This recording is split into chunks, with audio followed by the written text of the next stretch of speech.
All right, so you may have noticed that the abundance that we're speaking of is the endless stream of the energy that creates worlds. That's some nest egg. That's a big pile of useful energy. And we're going to speak it from your point of view, from all of your point of views. So just relax and sort of step into it wherever you step into it. I am beginning to understand that I am a physically focused energy, creative energy that has come into this physical body with unlimited potential to create whatever I choose.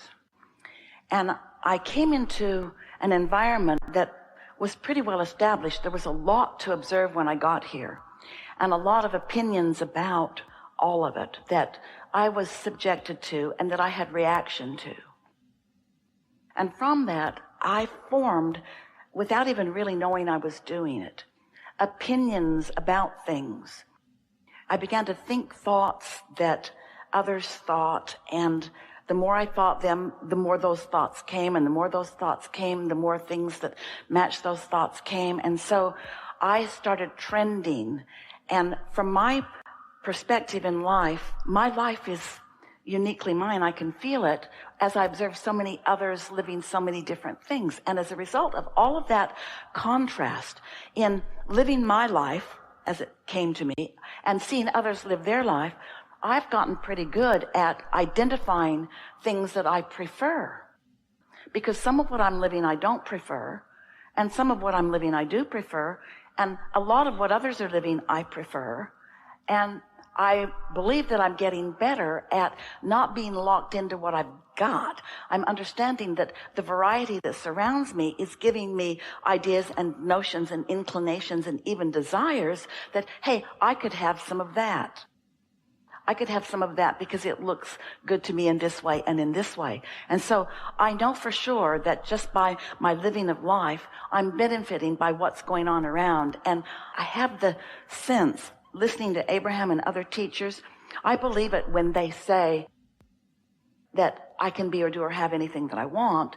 And I honestly think that a lot of my hang-up is that I don't choose big enough. I don't really know how to choose big enough. And we want to say to you, you can't choose beyond what the law of attraction is yielding to you. So there we are. I'm in my body. I want to be a deliberate creator. I'm appreciating the variety that is around me, and I feel inspired by what some are doing, discouraged by what some are doing. As I compare myself, sometimes I'm uplifted by their success, and often I'm discouraged by their success because I keep comparing my manifestations with their manifestations, forgetting that nothing that they're doing has anything to do with what I'm doing, except that they help me to identify my desires. That's what others really help me with. They're not there to support me because I don't need supporting. They are not the source of the energy that flows to me. They are catalysts that help me in defining what I want. And I think at this point in my life, I've done a pretty good job of defining what I want. And I often feel excited by my acknowledgement that I want that. Now, so far, so good. So far, we're having a sort of conversation about how to be the deliberate creator that you're born to be. Stay with us just a little bit. Recently, I have become aware that this universe is a vibrational universe that manifests into great things like wealth, like fame, like magnificent vehicles and lovely places to live and lovely lifestyles and lovely relationships. In other words, I get it that the way a person thinks is what results in the way their life becomes. And I'm beginning to understand, I think I've got it, I'm beginning to understand that deliberate creation is about deliberate focus. And I'm getting really good at that. I'm thinking and speaking more about the things that I care about, and I'm not talking so much about the things that I don't want. I know for sure that I'm becoming a better and better and better deliberate creator.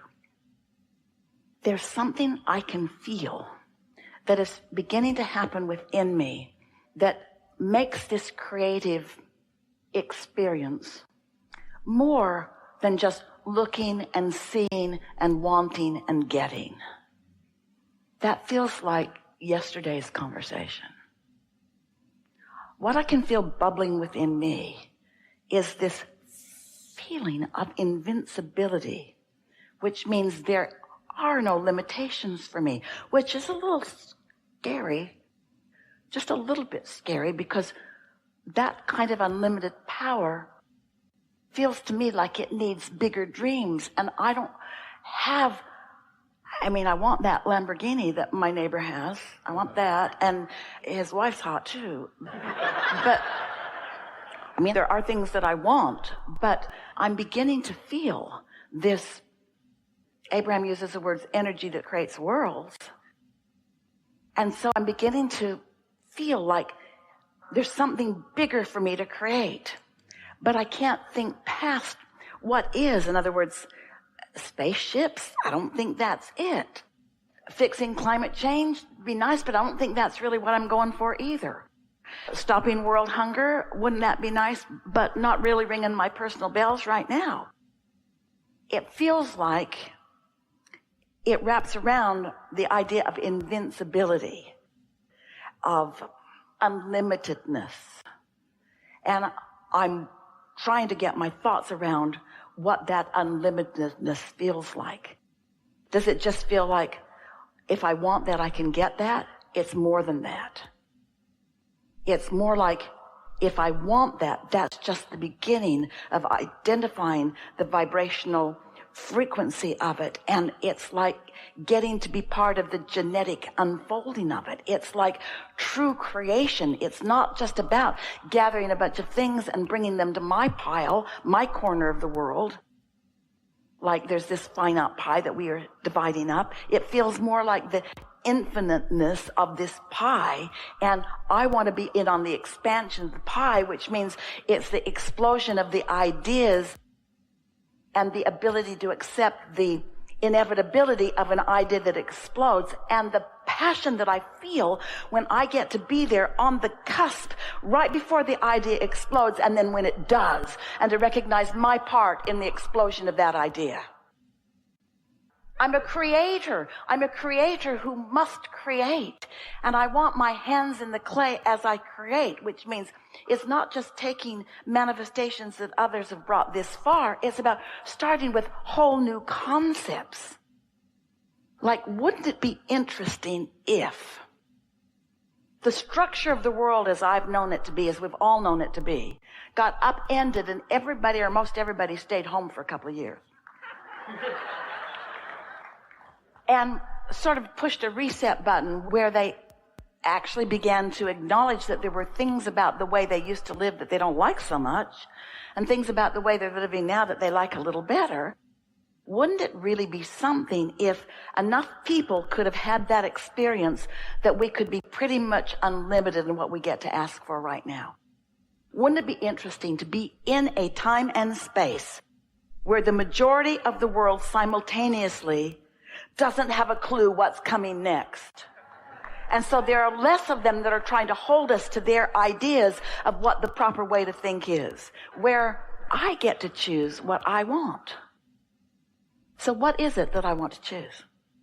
What is it that I'm choosing? That beautiful car, I wanted it for a long time, and when I got it, it was great. I really liked it for a minute. It wasn't the answer for me. It was an answer. I don't want to give it back. I'm going to get another one just like it when I get done with this one. In other words, don't anybody misunderstand that. But I'm beginning to realize that it isn't acquisition. It is true creation. It is turning thoughts to things. It is turning my thoughts to things. It is accepting that I am so understood by infinite intelligence or source or whatever you want to call that, and that what I'm asking for matters so much that whatever that life force is seems to be hanging on my every word or my every vibration.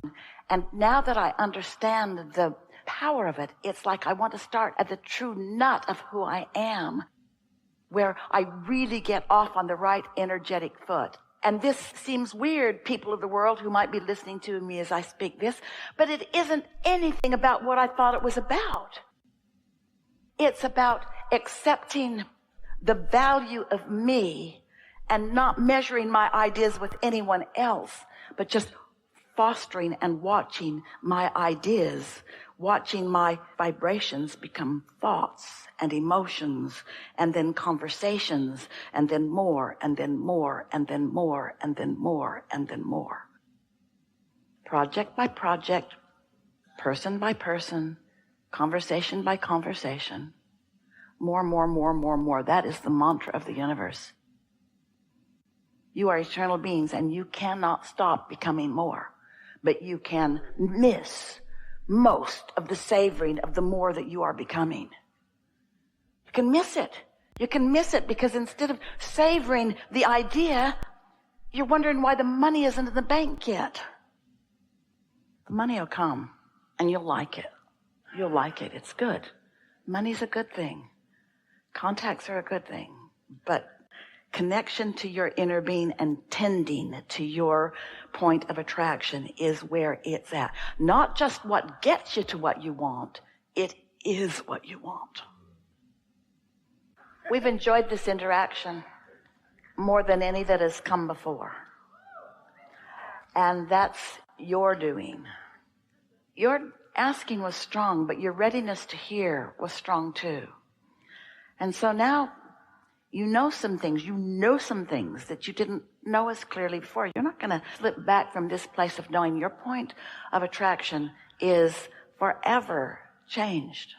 You now know what to do. You're not going to do it immediately. You're going to not do it and feel sad and then remember, oh yeah. You're going to not do it and feel confused and you're going to remember, oh yeah. But you're going to be better at catching things at the earlier vibrational stages, because when you do, it's so much easier than waiting for a full-blown manifestation and then having to talk yourself out of something that has so much evidence pounding in around you. People in your life who are watching you and taking score of what you're doing or not doing, your feeling that you have to explain to them is your biggest tripping point, because it introduces or activates, is a better word, into your active now vibration, whatever it is that they've got going on. Not necessary. If you can just practice when you're not with them, loving them, giving them the benefit of the doubt, when you give somebody the benefit of the doubt, you're the one who receives the benefit every time.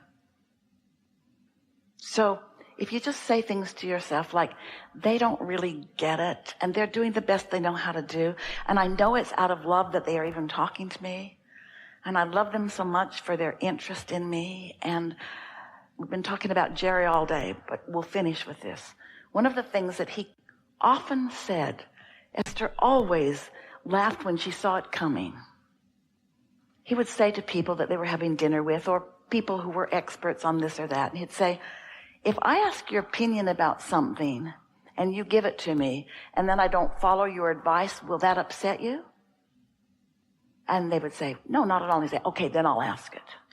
Because he wanted to collect information. He didn't want to feel beholden to what their idea was. And can't you feel that you're sort of oriented that way? That you sort of feel an obligation to not offend somebody by behaving the way they expect you to behave? People have made assumptions about you that don't have anything to do with you. And you let them lock you in to their misunderstanding of who you are. It's time to give that up. It's time to just be who you are and tend to your own point of attraction and let the law of attraction bring you those who are ready to play with you.